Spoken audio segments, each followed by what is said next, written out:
Kama ni mheshimiwa jiheshimu, nunua ticket. Na mwache kunipigia simu ati bro nipatie ticket ya bure. Wewe ni mheshimiwa bro. Hizo bill zote niko nazo pale ndani. How am I going to pay them? Nitazilipa aje?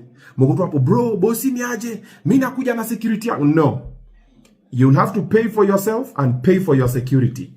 And for all the other mheshimiwa who have supported us in one way or the other, you've been sent tickets. Tafadhali mheshimiwa, kuja na ticket yako.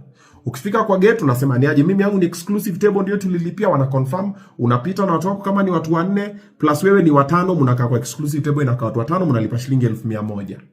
Kama ulilipa VVIP is 10,000, unaambia mheshimiwa yeye yako ni mtu mmoja pita.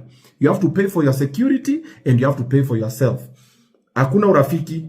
Hao mavijana wako hapo wote wanalipwa. Tomorrow if you see anybody doing any job on that ring or that space they are being paid, it's money coming out of my pocket.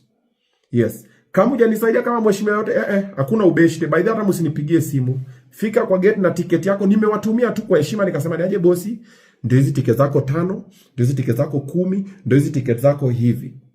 Wale wamenunulia wase nimechukua na nimeweka ndio hii link ya bosi, na bosi akaconfirm akasema ndio nimeziona, nika approve. Na aka approve na nika post na wase wamezichukua. Okay?